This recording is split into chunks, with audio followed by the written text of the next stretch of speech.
5 भी देख सकते हैं।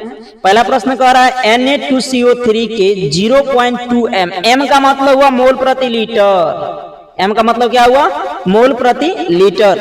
विलयन के 500 ml के वांछिक मात्रा है। वांछिक मात्रा का मतलब दिया हुआ मात्रा, उनमें कितने मात्रा मिला हुआ है, यानी Na2CO3 कितना घुला है उनमें। ठीक है, तो सॉल्यूशन करने से पहले इधर देखिए मोलरता के फार्मूला को।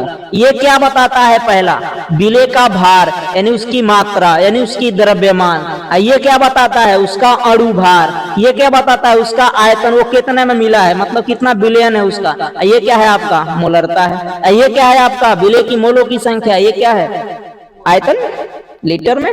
ठीक है, चलो पहले जो प्रश्न सॉल्व करते हैं उसमें देखना पड़ता है दिया क्या क्या हुआ है। प्रश्नों को सॉल्व करिए, प्रेम से सॉल्व करेंगे तभी आएगा। कह रहा है Na2CO3 के 0.2 m यानी मोलरता कितना दिया हुआ है? कैपिटल M कितना दिया हुआ है? 0.2 कैपिटल M दे दिया हुआ है। कह रहा है विलयन के 500 ml अधिकतम राशि की पहचान उसके मात्रक से होती है। अभी बताया, कुछ समय पहले बताया हूं ना। चलो तो यानी भी कितना दिया हुआ है उसका? 500 ml को मन करे तो हम किस में बदल लेते हैं भाई? लीटर में। तो 500 गुणे 1 ml में कितना लीटर? 1/1000 लीटर। ठीक है, अब यहां से काम करो, 500 एकम 500 और 500 दूने के 1000 यानी लिख सकते हो 1/2 लीटर। कोई दिक्कत है? उसके आगे देखो कह रहा है वांछिक मात्रा बताइए। यहां से हम Ma तो खुद ज्ञात कर सकते हैं ना। Ma क्या है भाई? Na2CO3 का अणु भार।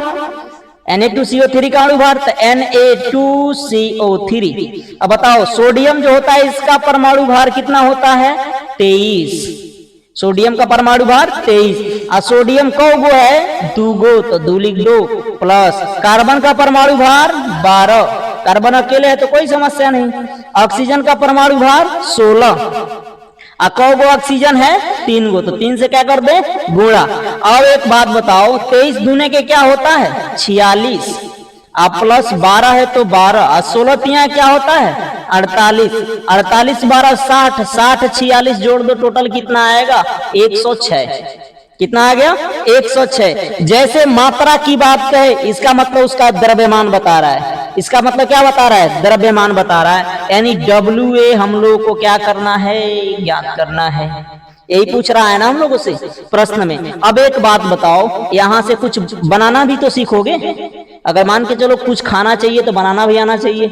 M बराबर कैपिटल M लिख रहा हूं, ये कंफ्यूज ना होना। कैपिटल M बराबर WA बटा MA इंटू VT। अब एक बात बताओ, इसका ना बटा नहीं है जी, तो क्रॉस मल्टीप्लाई कर दे। हैकर गुणा ही में, हैकर गुणा ही में, एकर गुणा ही में होगा तो WA यानी विलेय की मात्रा बराबर क्या हो जाएगा? Capital M into MA into VT। अब बाबू चुपचाप आंख खोल के देखो, M का मान कितना दे ले हैं? 0.2। और जब कैलकुलेशन करना ना तो उसमें किसी का मात्रक मत लिखना बीच में। ठीक है, मात्रक लिख दोगे तो गड़बड़ा जाएगा। इनटू MA का मान देखो कितना आया है। MA यहाँ है तो एक मान कितना आया है? 106। अब बताओ VT का मान कितना दे ले है? देखो यहाँ 5 ml में रखोगे यहाँ पे VT। यहाँ तो किसी भी ml में होता है, लीटर में होता है यहाँ पे। तो ये वैल्यू किस में रखोगे? लीटर में। तो 1/2 लीटर वाला हो गया। अब 2 एकम 2 और 53 दूनी 106 होता है। अब एक बात बताओ, यहाँ आ गया 0.2 इंटू 53। अब एक बात बताओ, 53 का 2 गुना करो तो बतिया फिर 106 आ जाएगा। तो 106 लिख दो। कितना अंक बाद दशमलव हुआ था? 1 अंक बाद दशमलव लगा दो। ये द्रव्यमान है ना, तो द्रव्यमान का मात्रक क्या हो जाता है? ग्राम। 10.6 ग्राम। इसमें ऑप्शन कहीं है क्या? ऑप्शन नंबर डी आपका क्या होगा? करेक्ट होगा। चलो।